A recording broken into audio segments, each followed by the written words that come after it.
नमस्कार। खबर सहारनपुर से मैं अनिल कुछाड़िया। आज की मुख्य खबरें।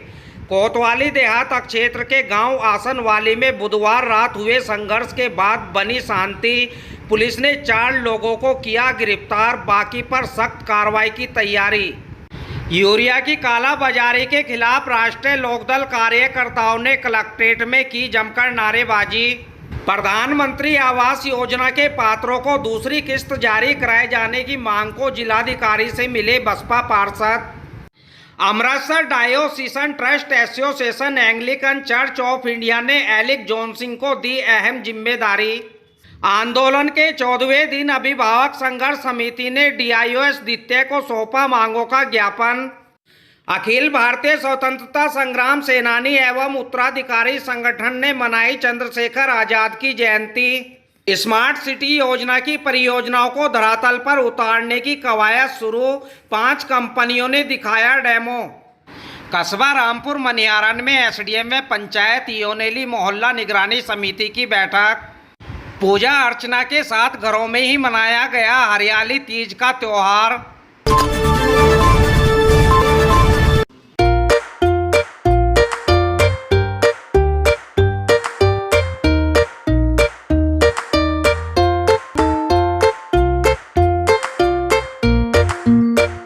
कोतवाली देहात क्षेत्र के गांव आसनवाली में बुधवार रात हुए संघर्ष के बाद शांति बनी है।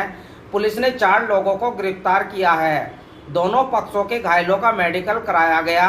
एसपी सिटी विनीत भटनागर ने बताया, पुलिस जीरो टॉलरेंस की नीति पर चलते हुए काम कर रही है। पुलिस की ओर से एक अभियोग पंजीकृत कराया गया है, जिसमें नामजद लोगों पर सख्त कार्रवाई की जाएगी।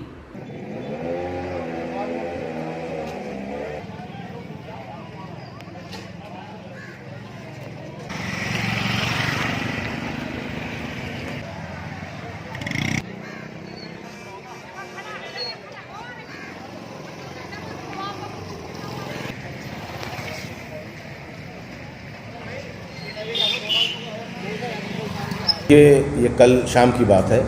थाना कोतवाली देहात के गांव आसनवाली में कुछ लोग जानकारी में आया है कि ताश खेल रहे थे। उस पर किसी बात को लेकर विवाद हुआ और दोनों लोगों में मारपीट हुई। बाद में उसमें कुछ लोगों ने आकर के एक दुकान पे एक व्यक्ति बैठा हुआ था, उसके साथ मारपीट करी। इस पर विरोध हुआ तो आपस में एक दूसरे पर इन्होंने पत्थर चलाया है। पुलिस भी पहुँच गई। ये लोग जो है इनको रोकने का प्रयास किया गया, नहीं माने। पुलिस की तरफ से इसमें अभियोग पंजीकृत किया गया है। कुछ लोगों को चोटें आई हैं, साधारण प्रकृति की चोटें हैं, लेकिन चूंकि इन लोगों ने शांति भंग करी है तो और पुलिस जो है जीरो टॉलरेंस की नीति पर काम कर रही है, तो हमने एक अभियोग पुलिस की तरफ से पंजीकृत किया है। 4 लोग इसमें उनको गिरफ्तार करके जेल भेजा गया है। स्थिति पूरी तरह से नियंत्रण में है। कुछ लोगों के जिनके चोट लगा है उनका मेडिकल कराया गया है। उसमें से भी कुछ लोग नामजद हैं। इन सभी के विरुद्ध जल्दी से जल्दी कठोर धाराओं में कार्रवाई की जाएगी। यूरिया की कालाबाजारी के खिलाफ राष्ट्रीय लोकदल कार्यकर्ताओं ने कलेक्ट्रेट में नारेबाजी की, जिसके बाद एक प्रतिनिधिमंडल जिलाधिकारी से मिला और मांगों का ज्ञापन सौंपा।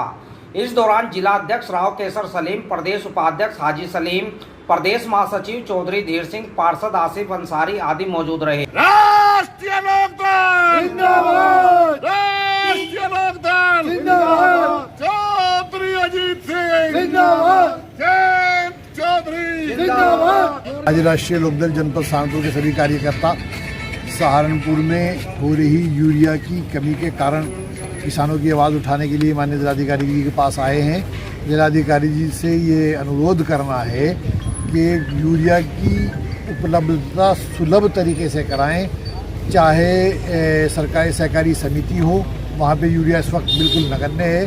रोपाई, धान की रोपाई का काम चल रहा है। किसान अपनी ईख की खुदाई कर रहे हैं। इस समय सबसे ज़्यादा यूरिया की आवश्यकता होती है और आज उसकी उपलब्धता ना के बराबर है।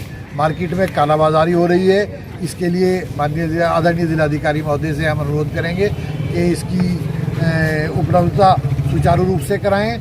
दूसरी बात, जो फीस माफ़ी का मामला है हमारा, लॉकडाउन के अंदर जो बच्चे स्कूल नहीं गए हैं, अभिभावक आज इस स्थिति में नहीं है कि वो फीस जमा कर सकें, तो जितनी लॉकडाउन की अवधि है 3-4 महीने, इनकी फ़ीस माफ़ कराई जाए। तीसरे मुद्दा हमारा ये है कि ऑनलाइन क्लासेस तो चल रही हैं, लेकिन नेटवर्क इशू इतना है, ख़ासतौर से देहात में। आज तो शहर में भी डिस्टर्ब हो रहा है और देहात में नेटवर्क इशू इतना है के बच्चे ऑनलाइन क्लासेस नहीं ले पा रहे हैं। प्रधानमंत्री आवास योजना के पात्रों के दूसरी किस्त जारी कराए जाने की मांग को बसपा पार्षद आज जिलाधिकारी से मिले। उनका कहना था कि योजना की किस्त न आने से पात्र पन्ने की छत के नीचे गुजर बसर करने को मजबूर हैं। डीएम से मिलने वालों में सरदार चंद्रजीत सिंह निक्कू, अनिल कुमार, नरेंद्र कुमार आदि पार्षदगण शामिल हुए। आज हम सब बहुजन समाज पार्टी के पार्षद माननीय जिलाधिकारी महोदय से इस बात के लिए आए हैं, अनिल कुमार पार्षद जी के साथ, कि उनके वार्ड में जो डूडा से प्रधानमंत्री आवास योजना के मकान बन रहे थे, उनमें बहुत सारे मकानों में प्रथम किस्त या किसी को द्वितीय किस्त मिल चुकी थी, लेकिन पूर्ण भुगतान अभी तक नहीं हुआ। बरसात के मौसम में वो लोग कच्चे मकानों में बड़ी मुश्किल से जीवन बसर रह रहे हैं, पन्नियों में रह रहे हैं। और जिलाधिकारी महोदय ने माननीय डूडा के पीओ से बात करके ये आश्वस्त किया है कि इस महीने के अंदर सबको पेमेंट हो जाएगी। Amritsar Diocesan Trust Association Anglican Church of India ने एलिक जॉन सिंह को ट्रस्ट की संपत्ति की देखभाल की जिम्मेदारी दी है। एलिक जॉन सिंह सहारनपुर क्षेत्र की संपत्ति की देखरेख करेंगे। आज चर्च कंपाउंड स्थित अपने आवास पर पार्षद आसिफ अंसारी की मौजूदगी में ट्रस्ट द्वारा भेजा गया पत्र भी उन्होंने दिखाया।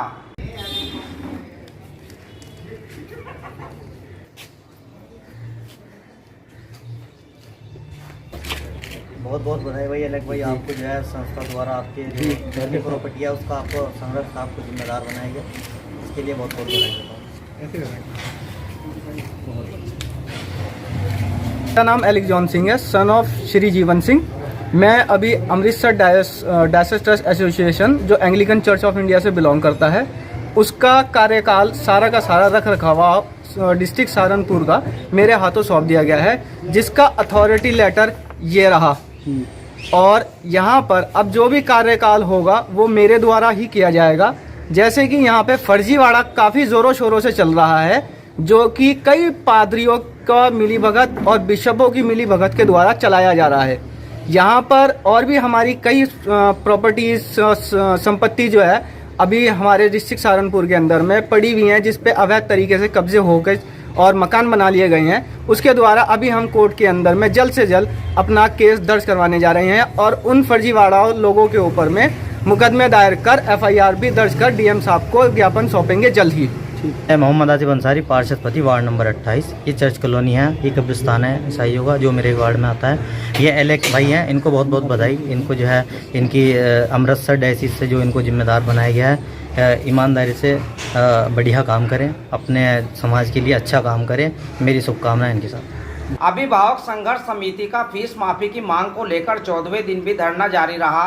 धरने के बाद अध्यक्ष संजय वालिया के नेतृत्व में एक ज्ञापन जिला विद्यालय निरीक्षक दित्य को सौंपा गया, जिसमें लॉकडाउन अवधि की फीस माफी की मांग के साथ ही निजी व सरकारी स्कूलों द्वारा बढ़ती जा रही घोर अनियमितताओं की ओर ध्यान दिलाया गया। हमारा 14वें दिन हकीकत धरना स्थल पर धरना जारी रहा। धरने के बाद हम लोग DIOS के पास एक ज्ञापन लेकर आए, जिसमें हमारी मुख्य बात थी आज कि जो एडिड स्कूल हैं 10वीं और 12वीं तक के हिंदी मीडियम, उनमें फार्म भरने के नाम पे 1500 रुपये लेने का काम हो रहा है।